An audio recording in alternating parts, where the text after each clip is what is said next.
Hi Jay, how are you today? Oh, Valerie, is this Valerie?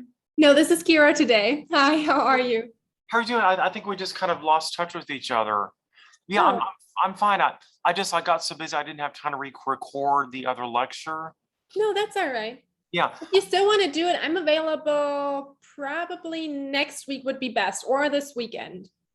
Okay, actually this weekend would be perfect. Yeah, because there was so much traffic noise during the lecture, I was getting distracted. Yeah, I mean, I didn't really hear it all that much. I didn't really think it was bad, Okay, I but get I'm it. still happy to re-record it with you if you'd like. Okay, well, thank you. And so how's Valerie doing? I think she's pretty busy, but she's doing all right, Okay. as far as I know. I haven't spoken to her in a few days. Okay, let me get my slides together.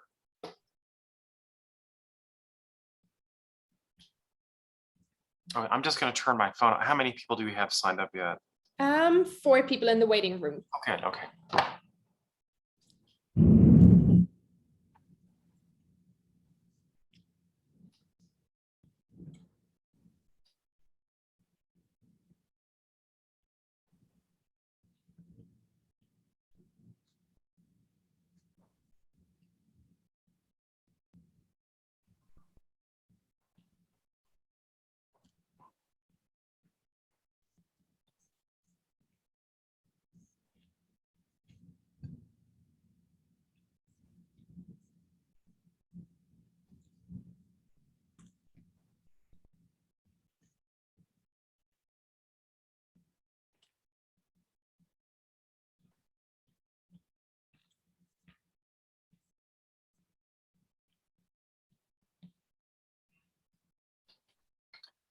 Okay, and then I think I'll get my images together Okay, perfect. and I'll just tell you when to start. Sounds good.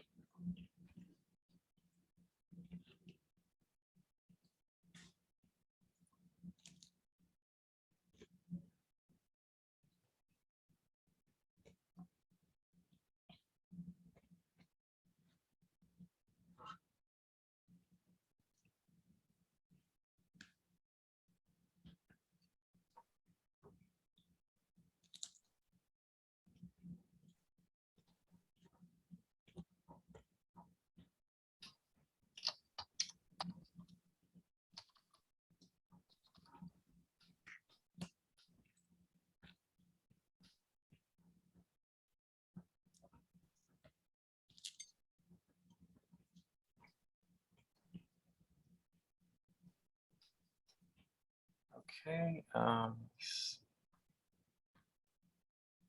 Okay, so Kira, can you see my PowerPoint? Oh, let me share the screen. Hold on.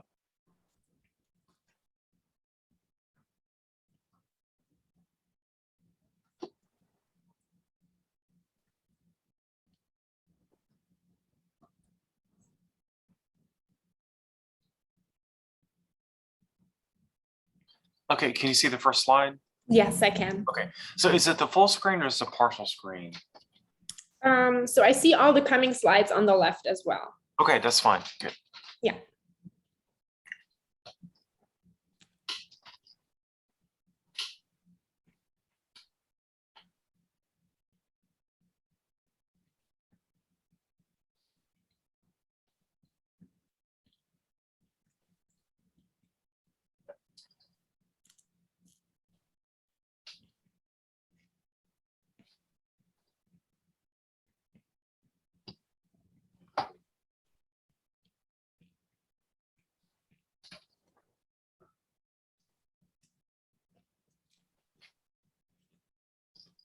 And just let me know how many people are signed up. 5 people right now. Okay.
And then just let me know whenever, I think it's, what time is it? 12? Oh, it's just 3 minutes after 12. Okay, good.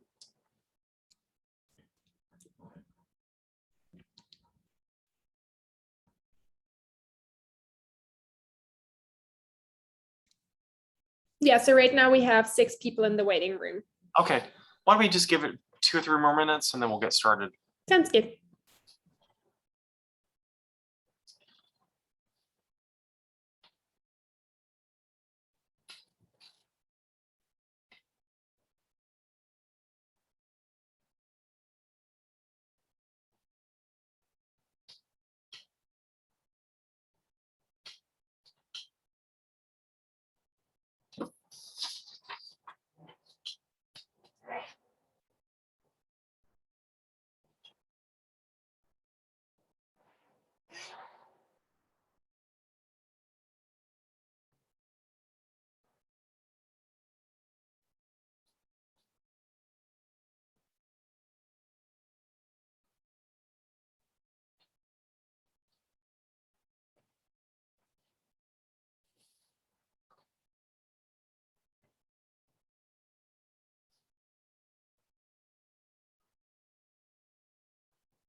Okay, it's 12:05 now. Should I let everyone in the waiting room in? Yeah, go ahead. Yeah. Okay, perfect. We have 8 people right now. Okay, good.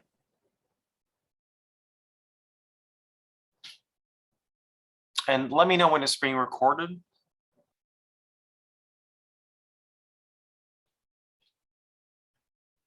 Okay, screen is recording and everyone is in. Okay, welcome back to class, everyone. Today's lecture is material studies and practical applications. We're going to be talking about different materials. We've seen a lot of these images before, but we're going to be talking about limestone, marble, concrete Roman, and modern concrete, cast iron and wood. So we're going to be looking at the capabilities of each one of these materials and how they're affecting the architectural space and, of course, primarily the facades. So earlier we looked at the primitive hut, and at the beginning of the class we can see that the romantic sort of engraving is showing the primitive hut that's made out of just trees and timbers to make way for just a basic primitive shelter. Then, of course, gradually it transitions into the Etruscan temple using stone, masonry, and of course a wood frame for the rooftop. And of course, later it transitions into a larger, more sophisticated temple using wood and either stone or marble. So what's interesting is that you can see like the early sort of formations of the classical temple from ancient Roman Greece coming into play here in this sort of primitive diagram. You know, we see these large timbers which are not properly proportioned. They're simply just barely beyond the stage of survival and just building the world of shelter. So we looked at earlier is that the fact that some of these ancient classical temples are borrowing the primitive hut paradigm in sort of a more sophisticated way. So we're seeing stone and of course definitely a wooden rooftop. So we can see that by now that we're looking at the wood and stone and marble as the more sophisticated materials for the ancient Greek and Roman temples. So by now, you probably by the 500 BC, the 3rd century BC, we're seeing marble as sort of this sort of stylized primitive hut, because we're still looking at the primitive hut built in marble. So of course, we're clearly seeing limestone, stone, or marble as a sort of sophisticated version of the original wooden temple that we saw at the beginning of civilization. And what does marble, stone, and wood mean to architecture? How do we build with these things? What are their structural capacities? The first thing we're going to talk about is a very basic primitive building material called brick. This is the facade of what's left of the Colosseum. If you remember from our earlier lectures, is that all the buildings in Rome were faced with marble, white marble, predominantly probably Carrara marble. Then, of course, they were covered over the brick masonry on top of that. So a very simple solution, mud, clay fired earth, to make way for primitive and very powerful building structures. We're going to talk about Roman brick versus American brick. Let's take a look at Roman brick. It's quite a bit different than the brick and masonry you're seeing in your house in the United States. We've sort of changed the proportions of the earlier primitive brick into sort of a kind of a distorted proportional system that we see in American architecture. But for the most part, throughout the city of Rome, we're seeing the brick masonry as the major construction material faced with marble. Now, the bricks in ancient Rome and Greece were really not meant to be exposed and visible. So these are, of course, were really later faced with marble and stone. So when you go to visit Rome, you're going to be seeing mostly brick masonry that used to be covered and faced with marble. Again, many examples. The Basilica of Maxentius, probably some of the largest stone arches in the world, are of course a mixture of brick and concrete.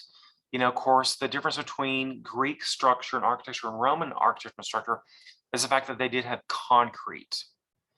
So we're looking at the octagonal coffers as pressed molds inside the concrete form that were fit into the bricks. So pretty much we're seeing the city completely pillaged by battles and people borrowing and stealing limestone from the facade. This is, of course, my favorite part of the Pantheon on the back of it. I've shown this before. You can clearly see that the facades were all covered with marble. And what's interesting about the rear facades of the Pantheon, you can see the actual horizontal raked away masonry stones and bricks, except for the little toothing inside the marble that connects back to the masonry facades. Again, these used to be, they were really never meant to be visible and brick, but of course covered with marble and stone. Of course, by this time, people were pillaging the city. They were stealing marble to make way for other buildings. There was really no sort of respect or regard for buildings at this time.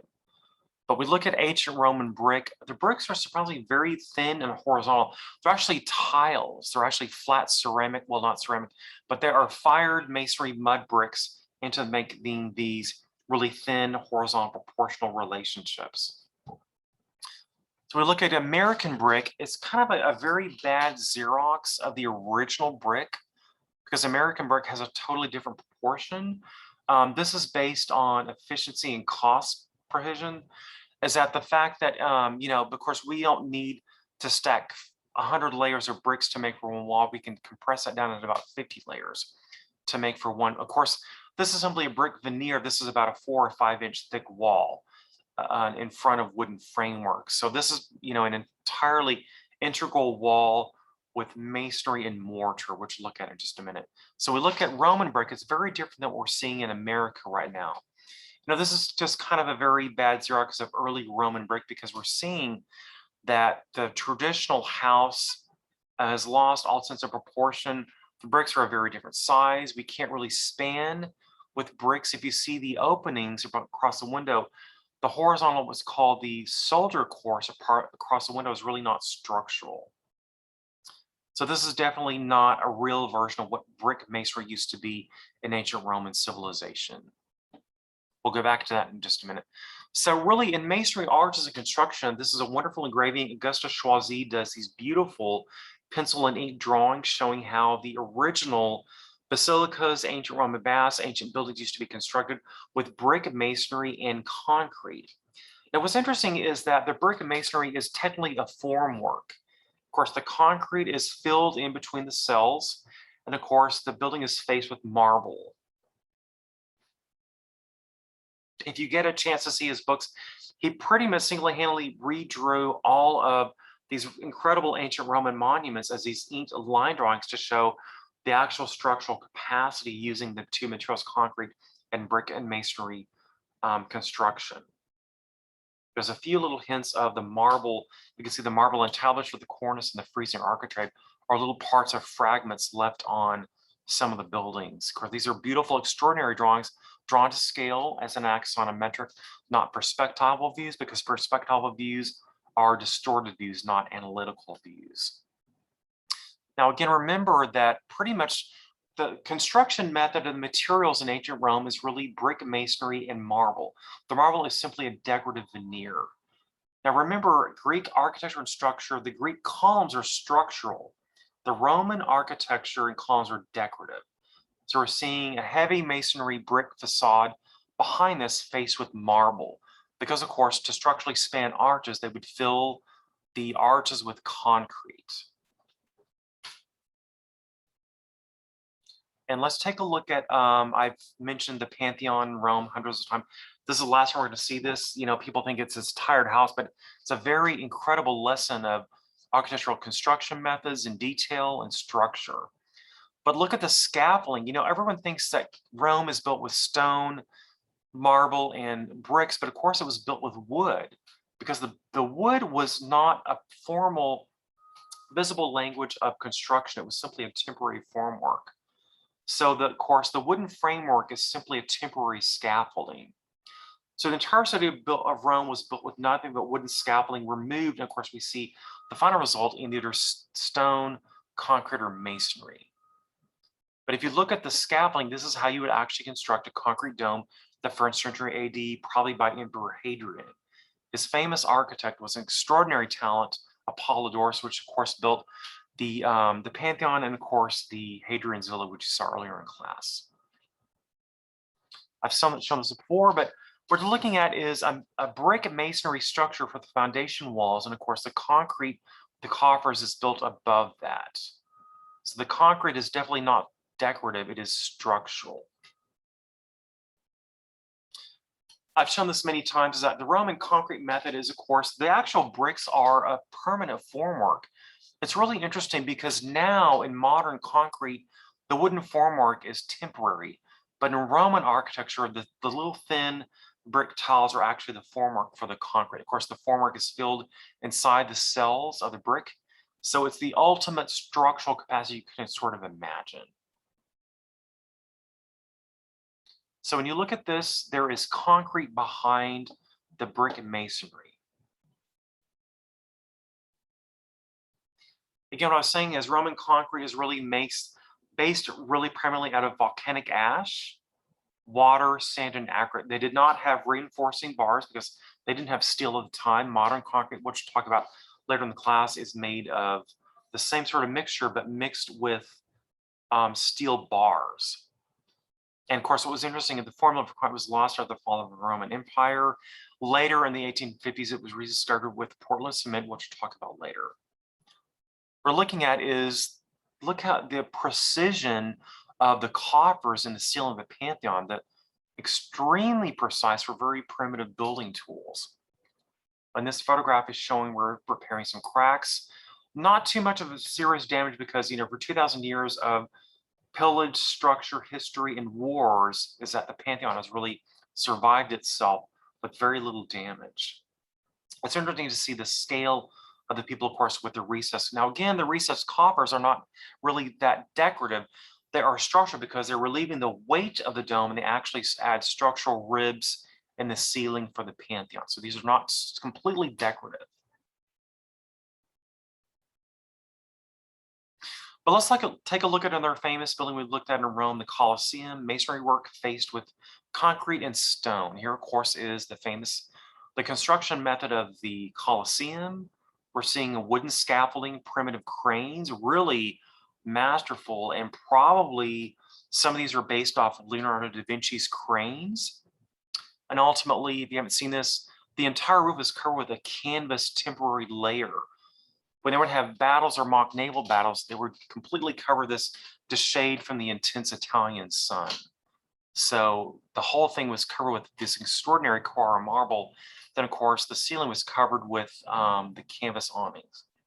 Really remarkable for first century construction. But let's take a look at the brickwork in detail is really remarkable. It's not just a consecutive course of brick layers.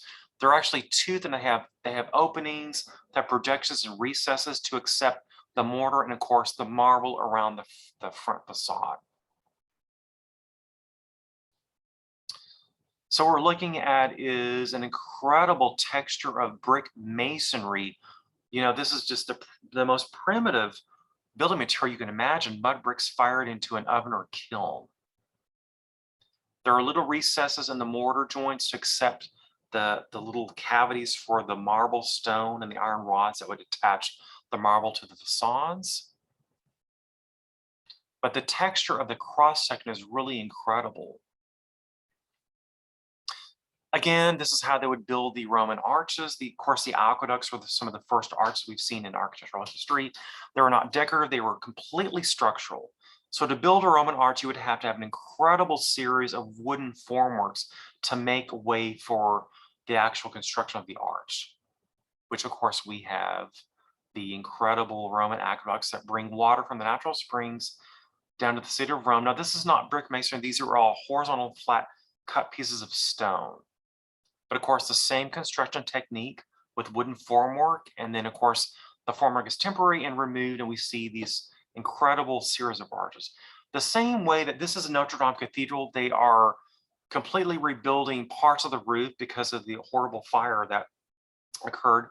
And so what we're seeing is that the way that they would build fine buttresses in stone or masonry, you would see this incredible layer of these trusses that would of course repair and set the limestone buttresses that of course hold up the walls as of course a structural venture. So we're looking at is wood is not a permanent material as a temporary form, because wood in Roman architecture will consider it inferior and temporary. You'd never see a wooden building in Rome at all because it was simply temporary formwork.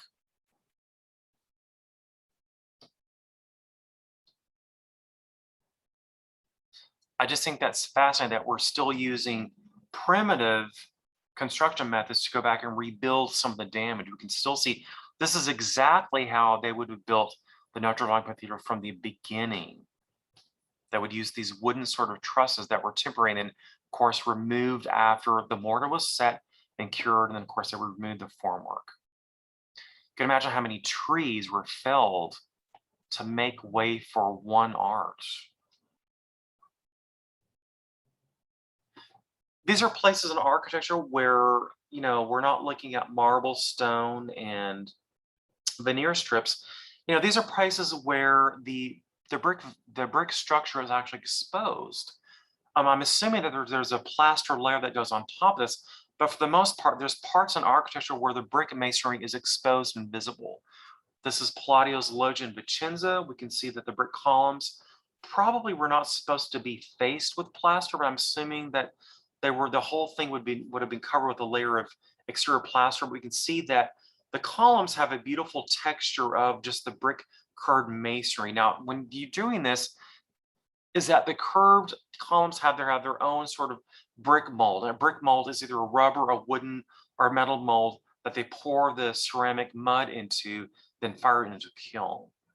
Very laborious to do, but a little bit more cost efficient than having a sculptor carve an entire height of columns in marble or stone.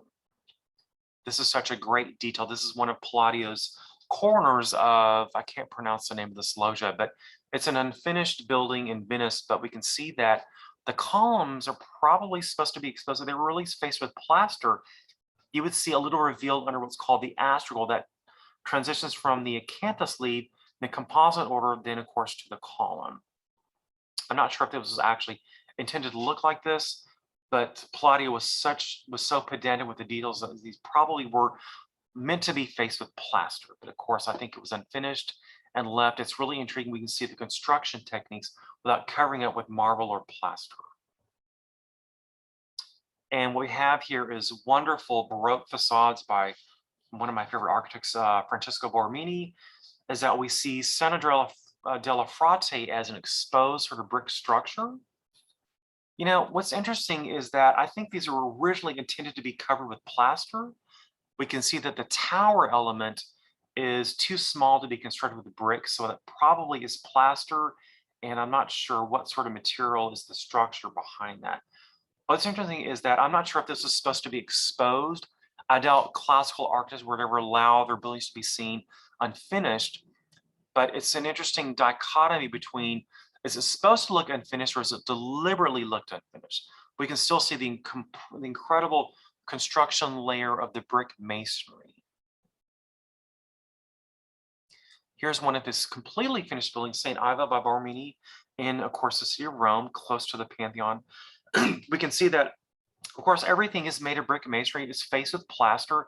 This is not stone, marble, or any other material, but plaster covered in the bricks. So I think this building was really supposed to look like this, but something happened and they weren't able to finish this with plaster. But it's really intriguing to see all the facades made with the sort of the nuts and bolts of the original building, the brick masonry. Even the capitals are made with brick masonry, not carved out of stone. That's remarkable. I mean, I guess as a tourist, it's really fascinating to see the city of Rome exposed in totally naked without the marble in front of it. The same thing with this one. Now, these are close to the city of Rome, a little bit off on, so I think this is probably close to the Aventine Hill in Rome. So we're going to shift into terracotta tile, a ceramic building material. You know, the thing about terracotta tile is it's more efficient to build with terracotta than to carve out with stone, because terracotta tiles, if you save one mold, you can repeat the mold again and again. If you've ever done ceramics, is that you save the metal or rubber molds, you pour the material in, you can repeat the ceramic mold again and again. Now, these are just absolutely phenomenal terracotta tiles details. Here's an example of a large fragment of some of Louis Sullivan's work. They're repairing some of the terracotta tiles. Here are some of the panels in clay. You know, it's really extraordinary at this time that Louis Sullivan was still transitioning from classical to truly modern. But what's intriguing is his molds and his drawings and his language of architecture is he's mixing floral motifs with, of course, the repetitive horizontals.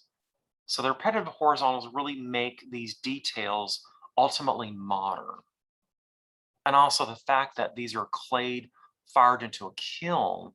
Not only did it take a tremendous amount of energy to create these and draw these, make these and build these. I mean, I have, you know, students and professionals that have trouble doing this on the laser printer.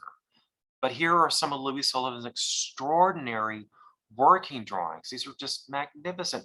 I mean, even if they're not construction drawings, they're just extraordinary. And of course, you know, again, Frank Lloyd Wright was one of his younger apprentices. He did probably some of these drawings while Louis Sullivan was busy building his early skyscrapers. So we look at terracotta tile. It's really interesting. You have to be careful about the thickness of terracotta tile, because anything over a half of an inch or 3/4, if you look at this cross section, we can see that the thickness of the layer, the diagonal lines show the thickness of the clay tile. There's no way you would be able to fire an entire 4-inch block of terracotta because it would explode in the kiln. It can only be about half of an inch or 3/4 of an inch, because otherwise it would probably just explode in the kiln. So these layers are very thin, they're very strong. You can see there's iron bars and tabs that connect the cornice to the brackets. This is a wonderful little cross section showing brick masonry. And of course, the way that the terracotta tiles bond with, of course, the brick masonry, the structure that's not really supposed to be visible. And these are some extraordinary buildings around. I live in downtown Dallas. I love to show people, this is a terracotta facade. I mean, these are incredible details. I mean, you know, for a draftsman to do this, they would have had really very extremely talented people to pull these off. Now, this is not carved by sculptor in stone. This is actually what they had to do was hire a sculptor or carver to make a positive mold. Then, of course, you would make either a metal mold or rubber mold, And then you would pour the ceramic terracotta tile into mold, fire it into kiln, wait for it to cure, and then of course you would assemble it on these iron bars onto the steel frame behind the building. I'm going to show you, this is a wonderful building, the old municipal building in downtown Dallas. It's a mixture of cut stone, limestone capitals. These are beautiful Corinthian capitals that have been completely restored. What we're seeing is the little wire mesh is to keep pigeons out of nesting on the front of the Corinthian capitals. But on the cross section on the right, you're seeing a mixture of the actual large limestone capitals are a mixture of the cornice and entablature above that is the terracotta tile cornice. So what you're seeing is a mixture of many different materials. You're seeing limestone columns, you're seeing the terracotta tiles, you're seeing the iron and steel bars that bond the terracotta tiles back to the masonry. It's incredible, a very laborious construction technique, but look at the results that it yields. These are just extraordinary buildings indeed. You can, of course, see the mortar joints between each one of the terracotta tile panels.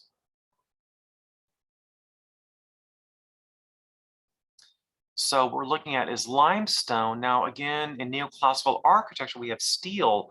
So there is a steel column frame behind all these parts.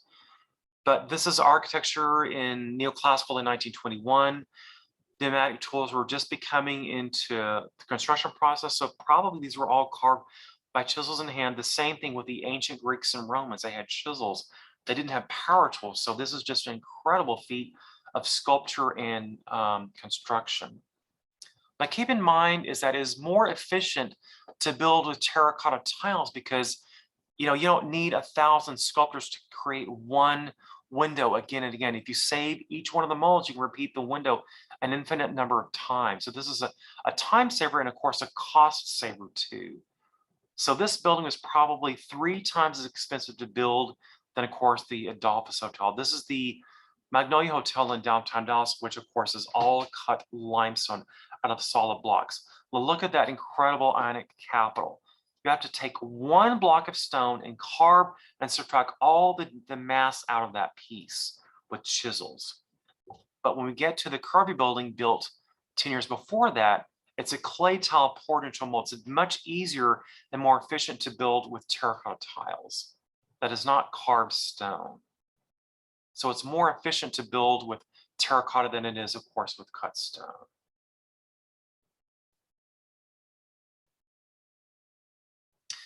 I mean, look at the level of precision for this to be carved by hand. That's just extraordinary work. I love to show people true, passionate craftspeople that can actually make these buildings happen.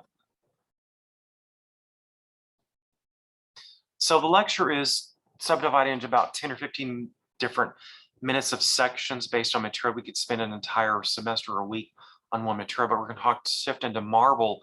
We talk about marble in architecture and sculpture. Here's Michelangelo's Pieta in the Vatican in probably 1450, look what he did with marble. Extraordinary work for probably some of those 21 years old. But let's look at Bernini did with marble in the Baroque era.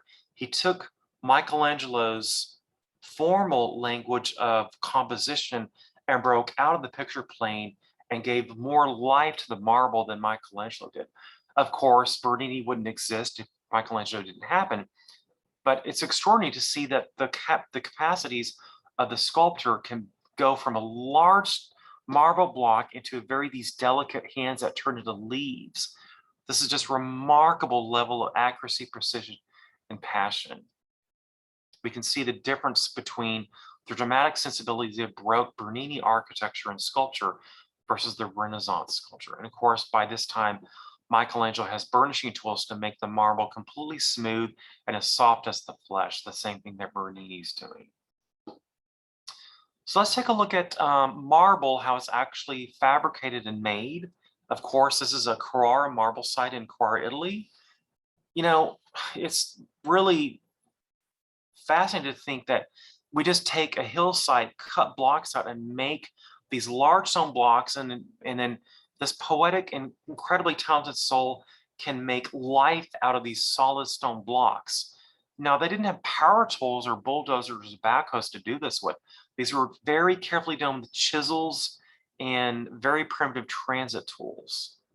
So what we have is a very, very sophisticated hand in sculpture and marble, because of course Michelangelo grew up in a stone cutter's yard. His father was a stone cutter. So already as a kid, he already had affinity to start cutting marbles. That's why his sculptures were so fantastic and really skilled, because his background as a sculptor began in a stone cutter's yard.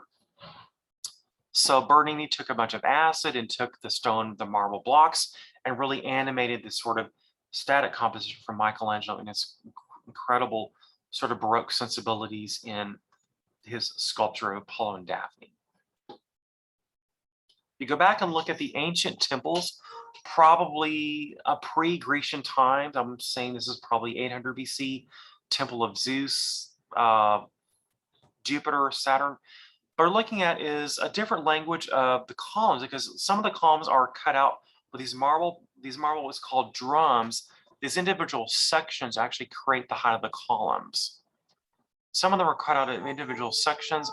Others, like the Pantheon facade in Rome, are made of solid cylindrical columns. Now, these are not mortar joints, if you can see my cursor. Those are actually the marble veining. These are probably imported from Egypt. So what we look at is, if they're not, what's interesting is that this is a field of probably the Temple of Jupiter, a huge sort of temple, way before the the Parthenon in Rome. We can see that each one of the column drums is made of individual sections. Then there's an iron bar that is a vertical bar that ties all the pieces together.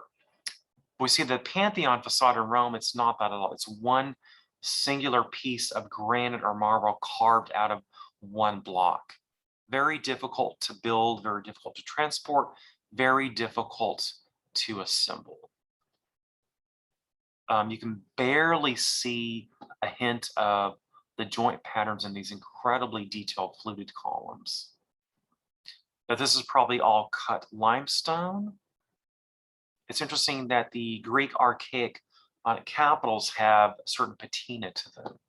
Of course, this would all have been the same material. There's only one unique marble in the world of architecture and sculpture. It's called porphyry marble. You probably have seen this in history classes or your art history classes, but of course it's really considered the imperial marble. It's a purple red color because purple was the color of royalty, and it is some of the rarest and hardest marble in the entire world. You think about marble and granite is the next hardest stone next to a diamond. You can imagine cutting these for columns. This is, of course, the next image is Michelangelo's remodeling of the ancient Basilica of Diocletian, remodeling in this church, Santa Maria of the Angels, Santa Maria degli Angeli. But you can see that the red porphyry columns are the pilasters in the columns, very difficult to carve out of, but produces these really extravagant results. So we're seeing red marble from porphyry, of course, topped with composite capitals. And I think he's reconstructing what the ancient Basilica of Diocletian, the language of the architecture, used to look like when it was first built in 1st century AD. But it's really the imperial marble. What we're looking at is the marble that is used for dignitaries and aristocrats that are probably some of the tombs and sarcophagi that were carved in some of the tombs. You know, it's even a special marble dedicated to Nero's bathtub at 49 AD. And I think that this quarry is completely extinct now. It's really difficult to get porphyry marble. But so we look at is the Statue of Minerva, an interesting mixture of stone, marble, and red porphyry. It's an exquisite red marble. What we're looking at is the interior of San Andrea by Bernini. It's a Baroque church. It's probably one of the more exuberant churches in Rome next to St. Peter's. Of course, the columns are carved out of porphyry. If it's a really hard marble, look how difficult it would be to carve the flutes out. This is before they had power tools. So these are very carefully done and slowly and carefully, methodically done and carved with chisels and hands.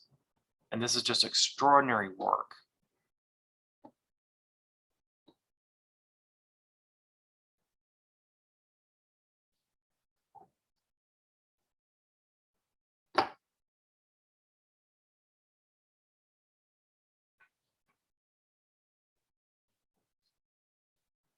Okay, so after that, we're going to shift into the Industrial Revolution. We're going to be talking about modern concrete.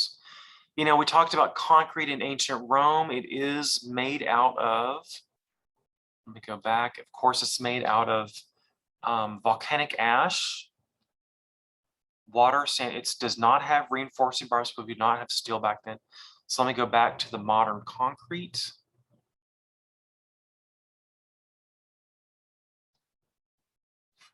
So we have is now about 1,800 years of missing concrete formula, which is just really remarkable to think about. They didn't really reinvent the language of the mixture until the late 1800s. So now we have is Portland cement. Portland is a Portland cement stone that is made from England. What they do is they take limestone blocks, burn them, and pulverize them into a mixture of powdered stone. It's amazing to think you would take, who would have thought to take a piece of stone, burn it down to an ash, and make for, of course, the material that used to replace the, that replaced the volcanic ash stone in Roman concrete. So now we have Portland cement, which is a pulverized limestone burned to make a powder. The same thing, water aggregate. Of course, now we have steel and reinforcing bars and wires.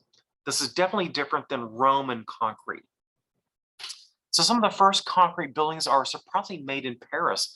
This is Auguste Perret's work, probably 1850, 1900.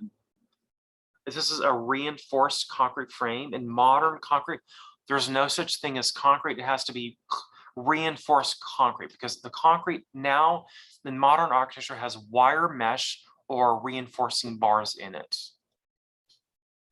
So let's take a look at what Auguste Perret did in a typical modern Parisian apartment block. Here's a plan of it. The walls are all cast in place concrete. Of course, these walls are all filled with reinforcing bars, metal little rods, because without the rods, the concrete would probably collapse. What's interesting, when the plan, what he did was he made this sort of U-shaped cutout from the front facade back to the room, because if you look at the dining room on the left, the bedroom, if you didn't make the U-shaped cutout, probably those two rooms would have no natural light. This is a very original sort of apartment topology. Had to have a U-shaped cutout to bring light into those two salons, the dining room, and the bedroom. Looking at the facade is kind of a carved out space to let light into the different segments of the apartment building. But look at the details. We can clearly see the reinforced concrete columns on the porch at the very top of that. Now, we're not ready to expose a complete concrete frame. We're seeing is that the formwork is superimposed into the concrete mixture. So what Auguste Perret did, he had these little moles that were placed into the formwork, so where you could have floral motifs poured into the concrete. That's all different pieces of concrete poured into a mold.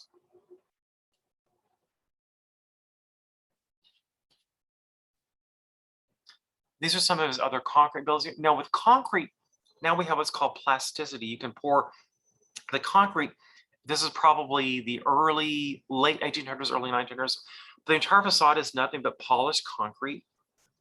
Here's a plan of this theater of the Champs-Elysees, a pretty large building. For the most part, the walls are the structure of the concrete. Notice we don't need heavy masonry walls to create the structure for us. We have a thin concrete wall because, of course, the steel is a thinner material. We can build thinner walls as just as structurally capable as the early Roman concrete walls. The early Roman architectural thick walls that we saw earlier. So a beautiful sort of polished concrete. Of course, we're still classical, but we're seeing bas-relief carvings. But let's take a look at the possibilities of concrete. Look how extraordinary this staircase is. This is all cast in place concrete. I'm sure the ceiling has probably wooden infill panels, but we don't need heavy, thick masonry walls to make the architecture for us. Now we have larger openings because the structural capacity lends itself to larger opening windows. Here's a beautiful detail of the facade, which I'm calling the skin, and the frame is articulated. The skin, of course, is the infill material. This is not structural between the columns. The columns are the vertical ribs on the front, exposing the structure. And of course, the space between the columns is a mixture of large pieces of glass and a probably cut limestone in between the concrete frame. There's a really thin section because now we don't need 5 feet of thick masonry walls because we're using concrete now. Of course, the interiors by this time is very thin and elegant. Of course, these are all thin concrete cast in place columns.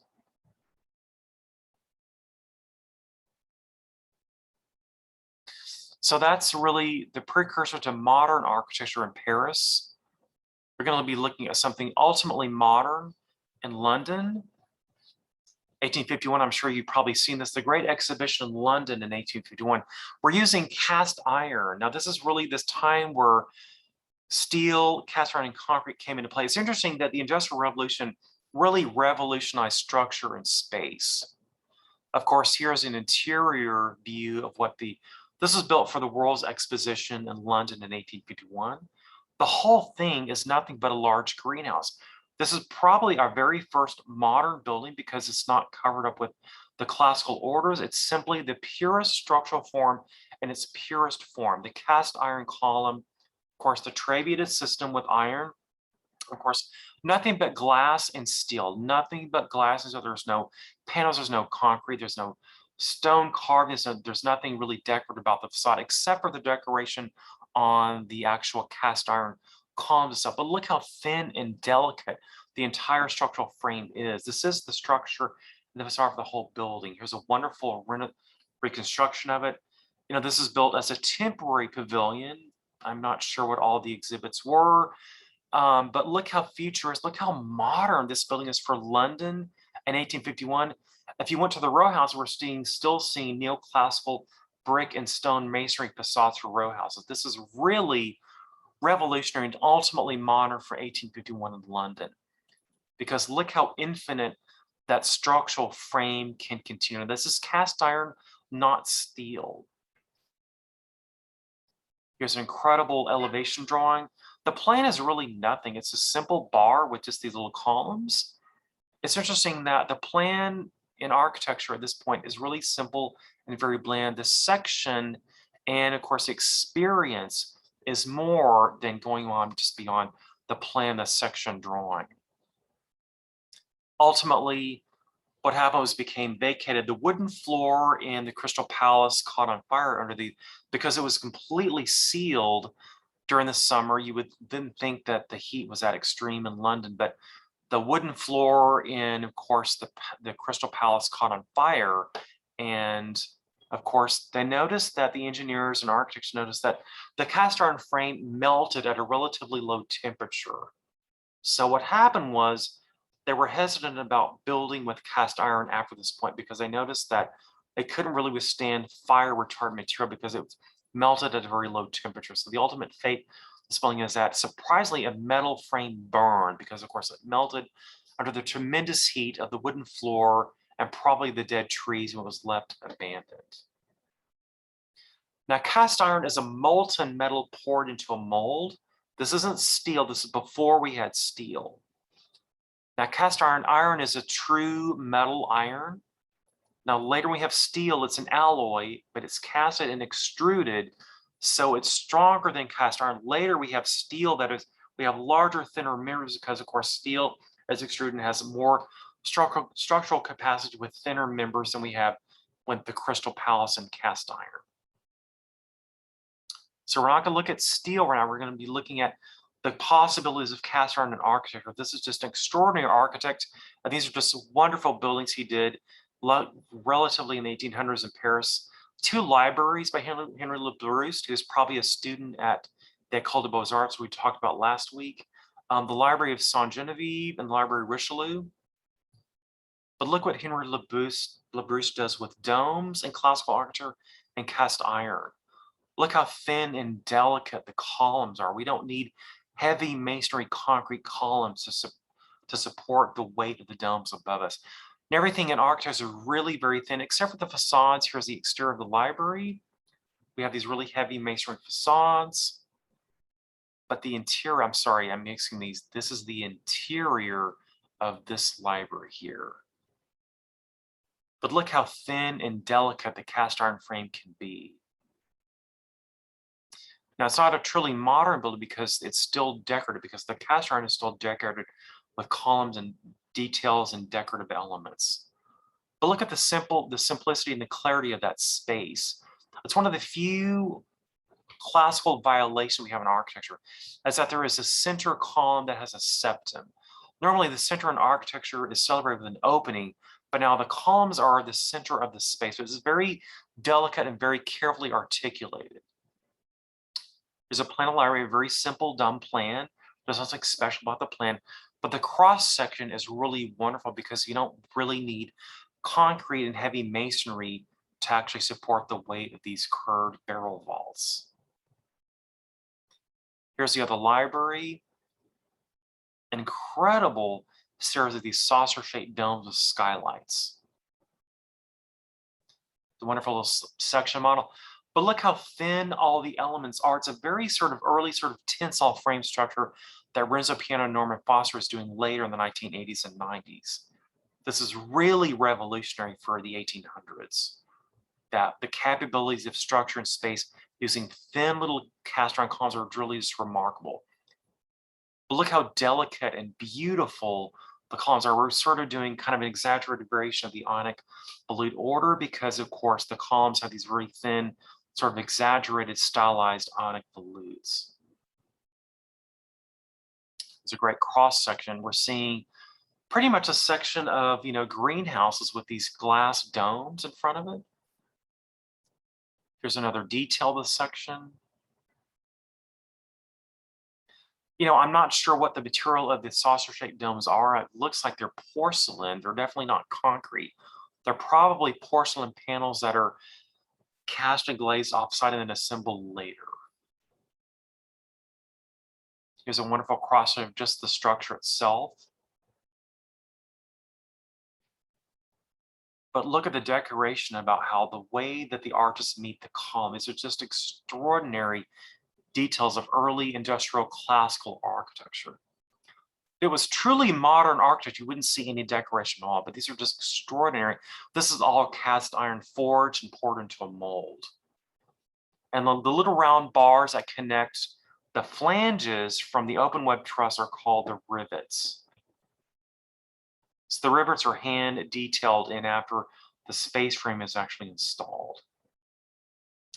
But look at this reflected ceiling plan. It looks like this sort of futuristic, ultimate city of the future in this small little library. You can imagine walking through there at this time period and seeing a very futuristic language of structure versus the dome and the skylights.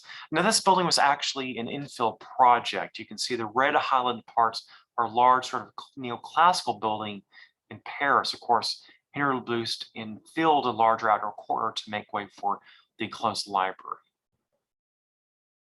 So if you see the little skylights, so the skylights over the saucer-shaped domes.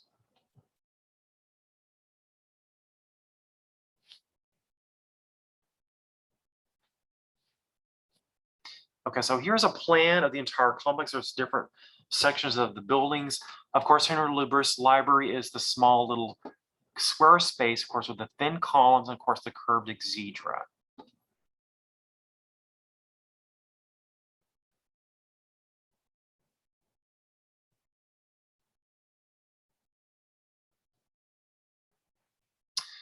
Okay, so the last section is wood framing and detail and veneers. I'm sure you've probably seen the process. What we do is to get these incredible veneers, we take a tree and unravel it on a machine.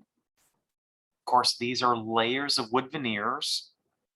They take it on a lathe and they just remarkably unravel the tree trunk and make these incredible veneers to look at in a minute.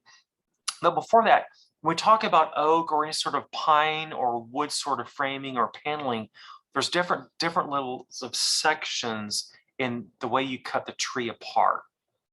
Plain sawn, quarter sawn, rift sawn. Now remember this, rift sawn is probably the best, most delicate wood grain you can get in any sort of tree. You can see the cross section of the way the timber is cut yields very different results in the wood grain. If you look at this, this is what's called rift cut or quarter sawn. The quarter sawn of the rift cut wood yields a very delicate language of wood grain, which is a little bit more sophisticated than sort of the cheap stuff we see in wood right now.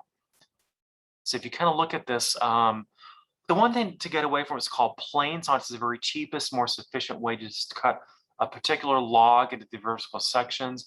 What's happening is if you see the plain sawn grain, it yields what's called cathedraline. This is a very cheap, somewhat visibly fussy sort of grain because it's called, you can see the cathedral of the center of the sapwood is visible on the wood. Quarter sawn and rift sawn has a more delicate, sophisticated grain.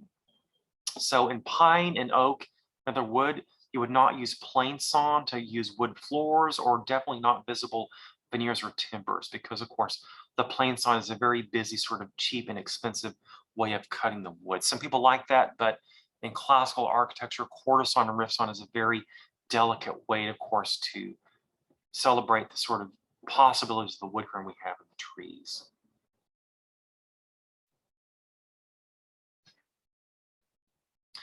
So I just identified one example of a really incredible house built out of wood, Green and Green, the architects in the Craftsman style Gamble house.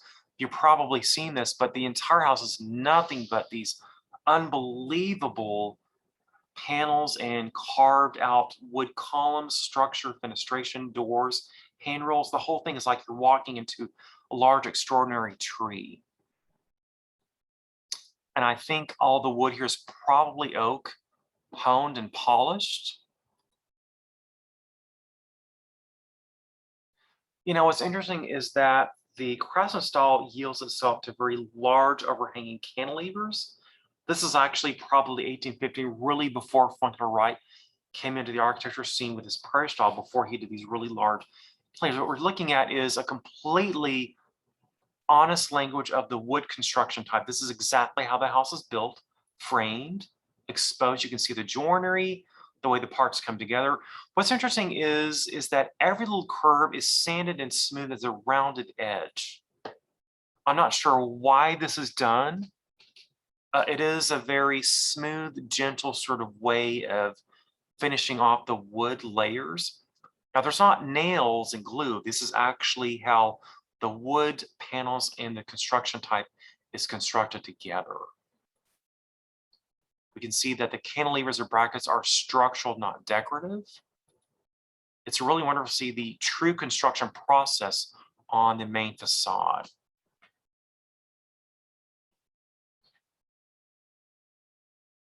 Of course, which yields itself to the early Craftsman styles, of course, style, which is popular in America. We see, of course, the Green and Green vocabulary there in complete full swing in this one, probably in the 1900s. But we look at Frank Lloyd Wright's early work, is that you can clearly see that he's getting away from classical styles. I mean, of course, he does have classical style because the art here is, but what's interesting, what he did was his early trim details, there are no curves, no sanded edges. It's just the pure orthogonal 90-degree angle. The same thing with all of his wood details. There's really no rounded edge. It's completely the cut log and, of course, the timber and the wood without sort of honing the edges. It's a very sharp, crisp sort of language of details. I kind of might gotten off the subject, but this, of course, is the large banqueting hall, the conference center in, well, I hate to say conference center, but large banqueting hall in Palazzo Vecchio. Is that if you look at classical wood ceilings, how is that ceiling supported? It has these huge wooden timbers to make for the ceiling. Now, probably the ceiling is comprised of an early wooden truss. This is the ceiling at the Pantheon, the portico in ancient Rome. Of course, the ceiling is made of these primitive wooden trusses.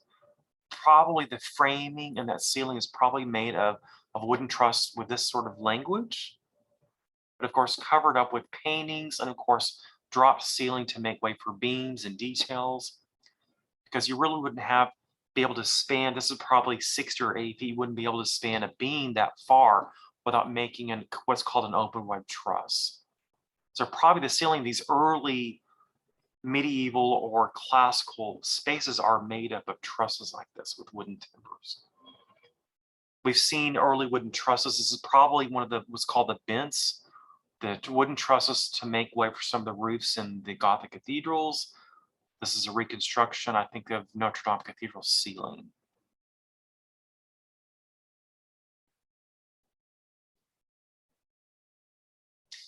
Okay, I think we're about out of time. It's almost 1 o'clock. Do you guys have any questions or comments?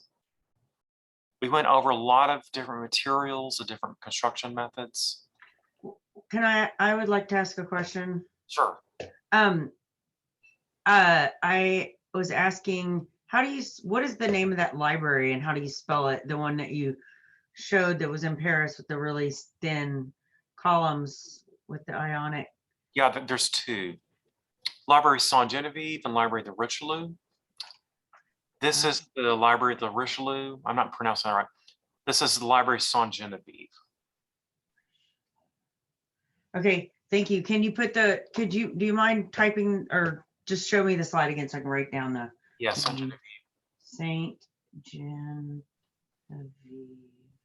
Library. Thank you. Sure. Let me see if I can go to my chat room and see if there's. Yes, the Gamble House is influenced, of course, by Japanese wood joinery tradition. Of course it is, yeah.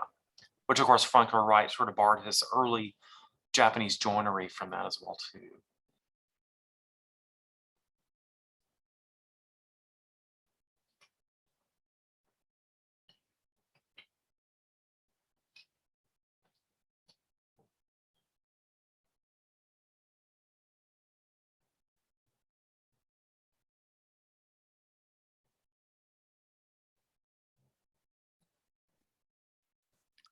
Oh, I have a question or observation or just a curiosity. Yes. Yeah. Is this Um, Carol? Yes. Yeah, one of the Labrouste's library, it's either Saint Genevieve's or Richelieu's. You'd said it might be porcelain tiles for the ceiling. Right. And then I thought, oh, or maybe enameled metal. Probably. Yeah, so it's like, like I said, we're trying new uses of technical innovations. So yeah, that is. I'm really not sure what that's actually made out of, but yeah. Because there was one photograph that had the sort of that sheen, almost glass-like, and but I don't know when that kind of material was used. Well, now porcelain would be more conducive to exposed and sunlight because the metal would expand and contract. So it might be more stable for temperature. More temperature. stable if that's porcelain. Okay. Yeah, but yeah. Okay, good observation. Yeah, thanks.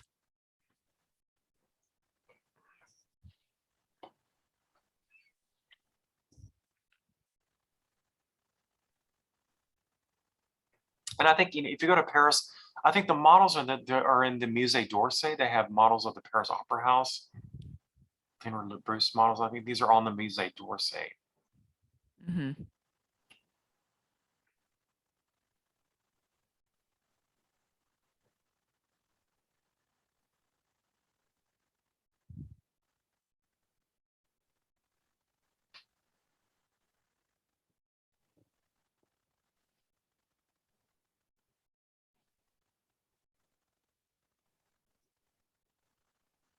Yeah, it's kind of an interesting dialogue between, it seems like, I mean, if this were my own personal house, I would at least want to see one part that's not smooth and rounded. It's just. Have you had a chance to visit? No, I haven't been there, but I haven't. I've seen a lot of photographs, but I'm sure it's extraordinary to go in. But I'm more a little bit drawn to the crispness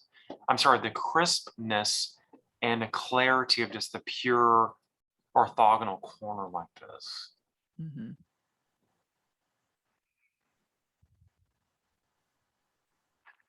But it might be, since the Gamble House was their winter home, they probably wanted to have an informality, because it'd be interesting to see, well, what was their house like in Ohio? Yeah. Oh yeah, I didn't know that. I didn't notice, but look at the gutter. I mean, it cuts through the structural timber. That's really strange to do that, but.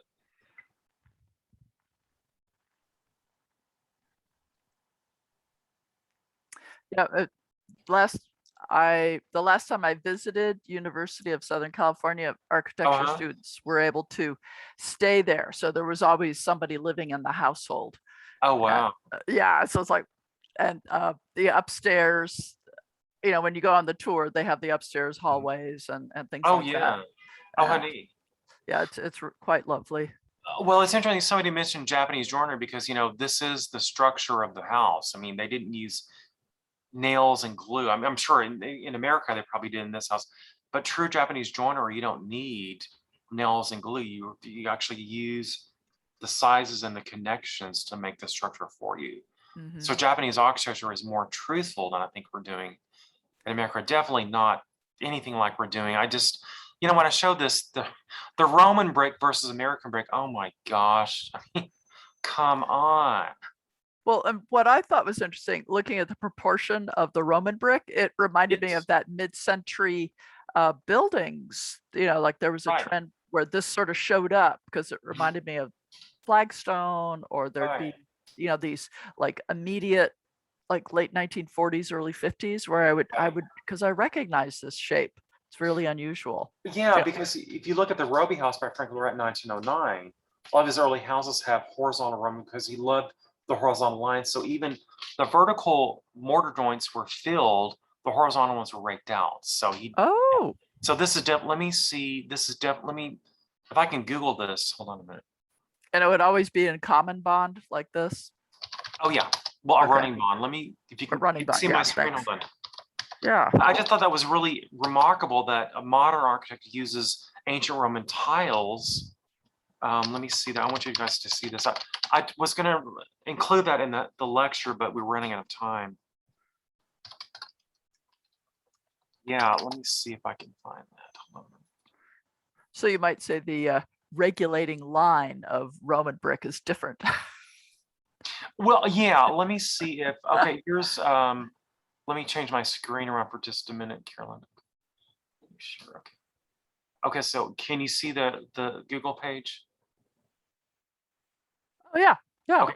Well, yeah, I mean, look at it. That's Frank Lloyd Wright's modern Oh. architecture tiles. Those are not that horrible North Dallas stuff we're seeing.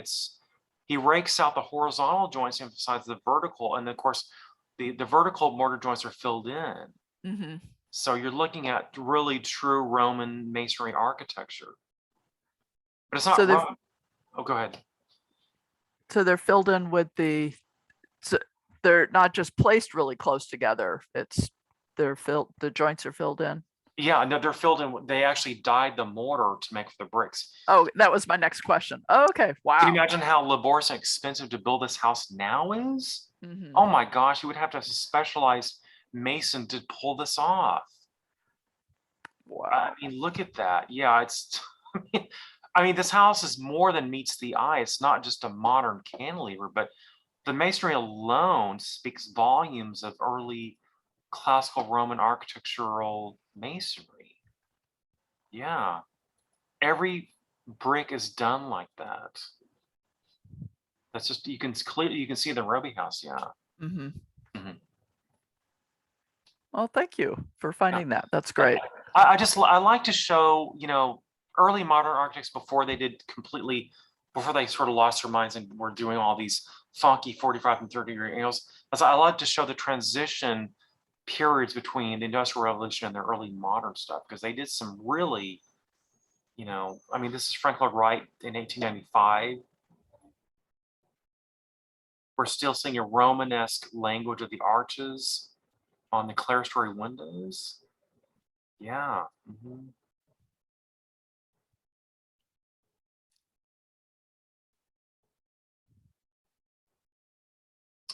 Yeah, interesting.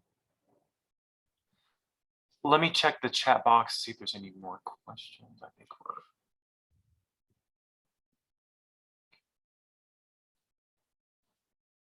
Yeah, I was going to say, if you really want to look at a book that has really incredible drawings, they're not just beautiful, they're explanatory about the nature of construction. Auguste Choisy, I think in the 1800s, has an entire portfolio of how true Roman arches were actually built and constructed.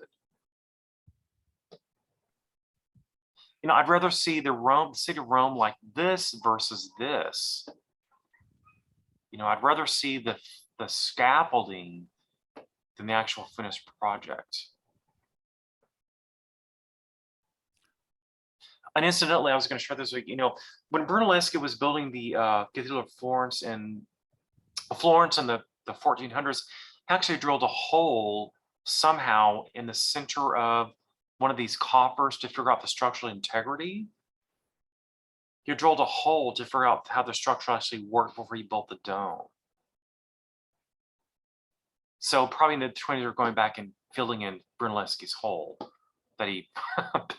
I just thought that was interesting that he literally physically analyzed the section of the dome by doing that. How do you spell the architect's last name that you just mentioned, Augustus Choisy? It's right here in the slide number 21, Choisy. Oh, I see your Google page. Oh, I'm sorry. Hold on just a moment.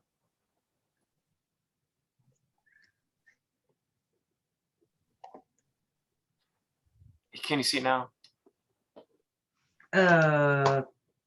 Yes, Augusta. Okay, Augusta.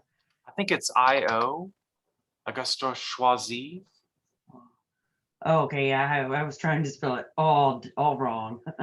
Well, because if you order a book online, that's probably $500 to $1,000 because books are becoming valuable now. Wow. Yeah. When I worked at Ralph Dissing's office a long time ago, before the internet, well, during the internet transition and digital stuff, it's like, there was a horrible tornado storm in Dallas. And the only thing he was worried about was his books. He didn't care about the computers because you can replace the computers, but the books, it's really hard to replace books now. So we actually covered up all the bookshelves with all these incredible layers of plastic and protection, and so they wouldn't get destroyed because, yeah, it's really expensive to buy a book now, especially books with an architectural language that's not a coffee table book. Wow. Because they've closed. Half Price Books is still there. We don't have a Borders. We maybe have one Borders in Dallas. Barnes and Noble maybe exists, but yeah. Mm. Oh, I did a quick Google. It's Auguste with an E on the end. Oh, Auguste. Okay, yeah. Great. And it's Choisy. Oh, okay. Oisy. One S. Yeah. Because Yeah. architects are the worst at spelling. Are you sure that's right? That's what the Google says. Okay. It's just after, seeing my lectures in class, it's just kind of discouraging to go to suburbs and see work like this because, you really can't span an opening with bricks like that. Because Louis Kahn, the modern architect, says, bricks are not a beam. You can't span an opening with bricks like that unless you have a piece of steel. But of course, this lies about the structural integrity altogether. So, of course, this arch wouldn't really work because there's not enough voussoirs. There's not enough large voussoirs to make the arch opening for you.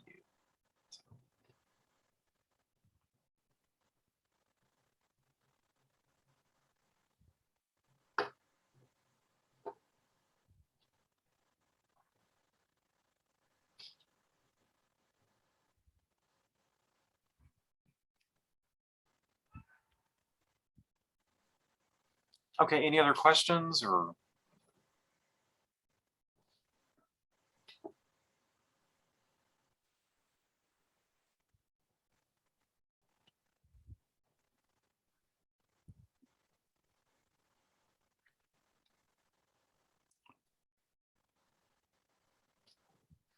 Well, okay, well, Kira, I guess if there's no other questions, we can probably close the lecture. It's a little bit after 1. Sounds good to me. Okay, I'll see you guys next Tuesday. Thank you so much. Have a great day. Thank you.